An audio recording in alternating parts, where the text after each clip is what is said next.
Olá, ouvintes da Rádio Liberal FM 102.1 de Iguaporé. Aqui é o Gabriel e a gente vai começar um novo trabalho agora, um novo projeto. Nós vamos fazer entrevistas, conversas com pessoas ligadas aí à medicina. E hoje a gente está recebendo aqui na nossa plataforma a Laisa Zanella, que vai conversar conosco. Tudo bem, Laisa? Seja bem-vinda. Boa tarde. Tudo bem, boa tarde. Muito prazer estar aqui conversando com vocês. Muito bem. A Laisa é uma médica e ela vai então agora se apresentar um pouquinho para nós. Como é que surgiu a vontade por medicina, pela carreira? Como é que é a história então da Laisa dentro do mundo aí da medicina? Então, eu estudava, fiz o meu ensino médio em Passo Fundo, e aí na época ainda do ensino médio é que começou, né, esse mundo novo para mim que era medicina. Eu não tenho ninguém na minha família que era da área, então eu descobri os caminhos e os benefícios e os percalços sozinha, mas foi muito interessante, assim, toda essa descoberta, né, da vontade de fazer medicina e do processo todo depois, né, vestibular, faculdade. Então, eu fiz a faculdade de medicina na UPF, em Passo Fundo, e aí, durante a minha formação como médica, comecei a pensar, então, qual seria a minha especialização depois, né? Qual a área dentro da medicina que eu iria trabalhar. E aí que eu descobri, então, a minha vocação, que é a área da neurologia. Então, depois da faculdade de medicina, prestei prova novamente, né, para prova de residência médica, que é a forma que a gente faz as especializações. E aí, mais 3 anos, então, fazendo a minha especialização em neurologia lá no Hospital de Clínicas em Porto Alegre. E aí, agora, completei, então, a especialização em neurologia e estou trabalhando, então, dentro da área, né, da especialidade, e faço os meus atendimentos em Nova Prata e em Guaporé. Olha só, então conhece muito bem a Rádio Liberal. Laisa, o que faz o profissional da neurologia? Qual que é o principal sintomas que cuida em relação às pessoas? Quais são as principais consultas que você atende?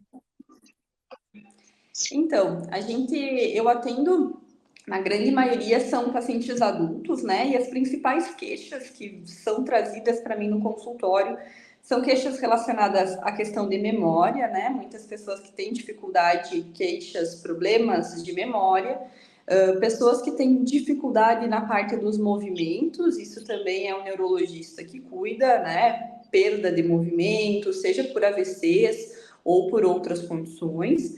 Também é um neurologista que avalia sintomas de alterações de sensibilidade, então formigamentos, dores em choque em lugares no corpo que possam acometer nervos, né? Isso também é de função do neuro. E um dos sintomas mais comuns de serem atendidos no consultório são dores de cabeça, né? A neurologia é a especialidade que acompanha, que trata, que faz com que os pacientes com dores de cabeça muito frequentes tenham uma qualidade de vida melhor. Muito bem, então vamos começar falando um pouco sobre o assunto, a dor de cabeça, porque é, às vezes pode ser uma dor, digamos, passageira, mas como você citou, né, tem muitas pessoas que sofrem com isso, né? O que seria essa dor, digamos, contínua de cabeça, Laisa? Isso que é importante, né, Gabriel? A gente precisa saber que ter dor de cabeça muito seguido não é normal, né? As pessoas normalizam isso e tem muita gente que realmente sofre, né, com dores de cabeça muito frequentes e isso tira a qualidade de vida da pessoa. Então, existem aquelas dores de cabeça que são agudas, né? Aquelas dores que começam do nada e aí isso precisa muitas vezes até de avaliação em emergência, né? E a gente tem que saber como investigar. Então, tem dores de cabeça que a gente, com uma boa conversa, né, o que a gente chama na medicina de anamnese, a gente consegue diferenciar de algo grave que esteja acontecendo de algo não grave. Mas existem tipos de dores de cabeça que não, que precisam de exames, que precisam de investigação. Então, esse já é um ponto importante, né? Conversar com o médico para identificar aquelas dores de cabeça que precisam de investigação daquelas que a gente já pode ir direto para o tratamento. Então, de maneira geral, assim, existem muitos tipos de dor de cabeça, tá? Existem mais de 200 tipos aí de dor de cabeça, E é por isso que a pessoa saber contar como que é a sua dor muda muito, né? Muda tudo, na verdade, quando o médico vai decidir tratar. Até porque cada uma delas tem uma forma de tratar diferente. Acho que uma das coisas mais importantes em relação a isso é a pessoa saber quando que ela precisa investigar com urgência uma dor de cabeça, tá? Então, é aquela dor de cabeça que começa de uma forma súbita. De uma hora para outra, a pessoa começa com uma dor muito intensa que nunca tinha acontecido na vida dela. Essa dor de cabeça, ela tem que ser investigada rapidamente, tá? Uma dor de cabeça que tenha junto outros sinais, então perda de força, alterações de sensibilidade em um membro, alterações na visão, né? Tudo que começa de forma súbita e que tem esses outros sintomas junto, precisa de investigação. Além disso, aí de uma maneira talvez mais calma em consultório, também tem outros sinais de alarme, tá? Por exemplo, acordar de madrugada com dor de cabeça é um sinal de alarme para que seja feita uma consulta, uma investigação. Pessoas que têm câncer, né, em outros lugares, que começam com uma dor de cabeça nova também precisam se preocupar e fazer uma consulta. Pacientes que têm mais de 50 anos e que começam com uma dor de cabeça nova, ou seja, até os 50 anos, ou não tinha dor de cabeça, ou tinha alguma dor diferente. E aí passou dos 50, mudou, tá com uma dor nova. Isso também tem que ser investigado, tá? Pessoas que tem imunossupressão, então, por exemplo, pacientes com HIV, né, que começam também com uma dor de cabeça nova, também precisam de uma investigação mais rápida, né, precisam passar por consulta e provavelmente fazer exames. E aí, Gabriel, esse é o grupo de doenças ou de sinais de alarme, na verdade, para a gente investigar dores de cabeça de forma mais rápida. Quando a gente pensa nesse grupo, o que a gente quer excluir, né? A gente quer excluir que a pessoa esteja tendo um AVC, a gente quer excluir que a pessoa esteja tendo dor de cabeça por algum tumor, por alguma trombose, que são todas causas muito graves, né? E que precisam de um tratamento urgente. Naquelas pessoas em que a conversa com um neurologista afasta esses diagnósticos mais graves, então a forma como dói, quanto tempo faz que dói, se a pessoa tem ou não esses fatores de risco que eu comentei, a gente afastando as probabilidades mais graves, a gente entra para um outro grupo de doenças que causam dor de cabeça, que aí são aquelas dores de cabeça que não tem uma lesão por trás. Que a gente vai fazer exames, a gente vai investigar e não vai encontrar nada, né? E aqui é que entram as mais comuns, enxaqueca, cefaleia do tipo tensão e outros grupos de dores mais relacionadas ao rosto também. Aí são geralmente dores que não levam a alterações em exames. Então, nem toda dor de cabeça mostra-se em exames, né? Nem toda dor de cabeça tem exames alterados. Muitas vezes as pessoas que sofrem dor de cabeça, a primeira coisa que elas fazem é buscar um oftalmologista, porque entendem que é por conta, às vezes, da visão. Tem alguma ligação nesse sentido? Qual seria a dor de cabeça diferenciada em relação a isso? O que é do oftalmologista e o que é do neurologista? Isso é uma pergunta interessante. Realmente, é muito frequente isso. E geralmente as pessoas, quando elas me procuram, é porque elas já passaram com o oftalmologista, já estão com o óculos ali correto, né? E mesmo assim a dor persiste. Então, assim, existem vários tipos de dor de cabeça que podem acontecer por conta de alterações visuais, né?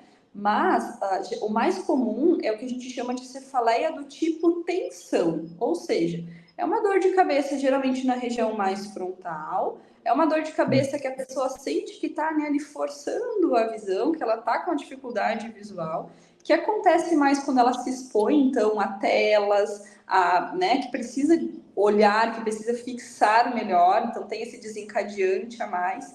E é uma dor de cabeça geralmente que não é muito intensa. Então, é uma dor de cabeça leve a moderada, mas mais contínua. É claro que incomoda, né? Porque ela fica por muito tempo.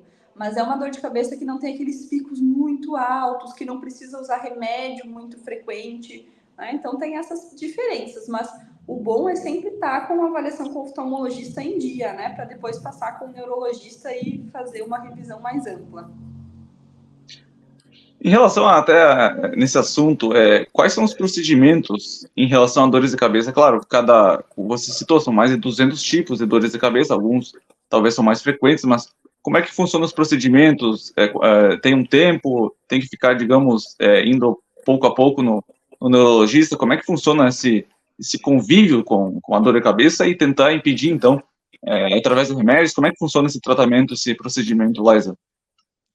Tratamentos para dor de cabeça, primeiro, né? A gente está falando daquele grupo de dores de cabeça que não tem alterações em exames, né? Que são grupos das dores de cabeça primárias, que a gente chama, tá? Então, esse grupo é o que eu vou falar agora.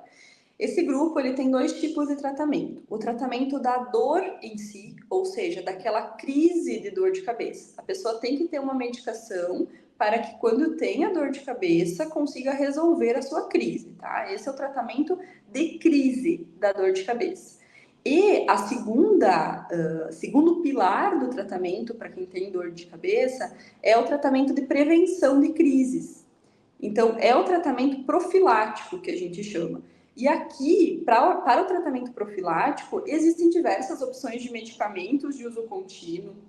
É possível de fazer também procedimentos, então a gente pode fazer bloqueios dos nervos de trás aqui da cabeça para ter alívio da dor. E essa escolha de tratamento ela é muito variada, dependendo do tipo de dor. Então, por exemplo, enxaqueca. Existem várias medicações, existem esse bloqueio, existem medicamentos que são injetáveis, mensais ou semestrais. Então, depende do tipo de dor, mas em geral são muitas opções como preventivos. A escolha, ela vai ser baseada no perfil da pessoa. Então, para cada pessoa existe um tratamento ideal, né? A gente escolhe um remédio baseado nos outros problemas de saúde que a pessoa tem, baseado naquilo que a pessoa quer também com a medicação, né? O que às vezes a gente precisa evitar. Por exemplo, várias pessoas têm dificuldade para dormir. Então, eu coloco como uma medicação preventiva de dor algum remédio que já dê sono. A gente já melhora duas coisas com uma medicação só. Então, esse tratamento ele é individualizado. Tem pessoas que vão ter que fazer consultas a cada mês, tem pessoas que a cada 3, a cada 6. Depende da resposta também ao tratamento. Tem uma faixa etária em relação a pessoas com dores de cabeça, digamos, uma faixa etária um pouco maior, tem ou não tem? Na grande maioria são pessoas jovens, né? Adultos jovens, a idade mais comum que acomete por fatores estressores, né? A rotina, a alteração da vida em si que pode fazer com que isso favoreça, né? Falando também sobre adultos jovens, tem muito a questão hormonal, principalmente nas mulheres, né? Que isso também é um fator de risco para dores de cabeça, principalmente do tipo enxaqueca, né? A grande maioria das pessoas que sofrem com dor de cabeça são as mulheres. É claro que não é uma doença exclusiva, né? Tem muitos homens que acontecem também, mas é uma doença com predomínio, né? Sobre mulheres e mulheres em idade jovem. Então, digamos, entre homens e mulheres é mais frequente essas dores de cabeça em mulheres. Do tipo enxaqueca, sim, Gabriel. Do tipo enxaqueca é mais comum em mulheres. Dos outros, pensando de maneira geral nas dores de cabeça, aí não, aí depende de cada subgrupo, mas pensando que a enxaqueca é uma das doenças mais comuns, né, um dos tipos de dores de cabeça mais comuns, aí sim. Estamos quase chegando na reta final, só uma perguntinha, você trabalha com pessoas até mais velhas, você citou, e crianças que sofrem muito com dores de cabeça, também trabalha contigo? Como é que tem alguma diferença de procedimento, de tratamento em relação a crianças? Sim, eu não sou neuropediatra, Gabriel, mas eu acabo atendendo, sim, alguns pacientes menores de 12 anos, né, no consultório. Então, o acompanhamento, ele é diferente, tá? As medicações que a gente usa, na verdade, são outras, né? A gente tem que evitar efeitos colaterais em crianças. Então, os medicamentos, eles são diferentes. E lembrando, né, que enxaqueca é sim comum em crianças, tá? O jeito de doer às vezes não vai ser igual ao do adulto, mas crianças que têm dores de cabeça muito frequentes, elas merecem passar por uma avaliação médica, porque existem medicamentos para prevenir as dores, até porque isso às vezes atrapalha até na escola, né? Então é importante. Mas agora, para a gente encerrar, fala um pouquinho então sobre como as pessoas podem procurar o teu trabalho, rede social, número de WhatsApp, enfim, fala um pouquinho como as pessoas podem procurar, então, o teu trabalho. Claro, torcemos aí que as pessoas podem procurar quem sofre, de fato, alguma dor de cabeça, né? Infelizmente, talvez, né, você pode ter informações maiores do que eu, talvez é um número bem equivalente, né, na população. Sim, então o meu arroba no Instagram é arroba laisazanella com 2 L's, .neuro, arroba laisazanella.neuro. Eu atendo em Guaporé na Unimed, no prédio da Unimed, aqui em Guaporé, e também na Clínica Leonardo da Vinci, tá? Então, toda semana eu estou aqui em Guaporé. Então, podem me procurar nesses 2 locais. Ok, então esse foi o balanço medicinal dessa semana com a doutora Laisa Zanella falando um pouco sobre dores de cabeça. Muito obrigado pela conversa e até a próxima, Laisa. Eu que agradeço pelo convite. Até a próxima.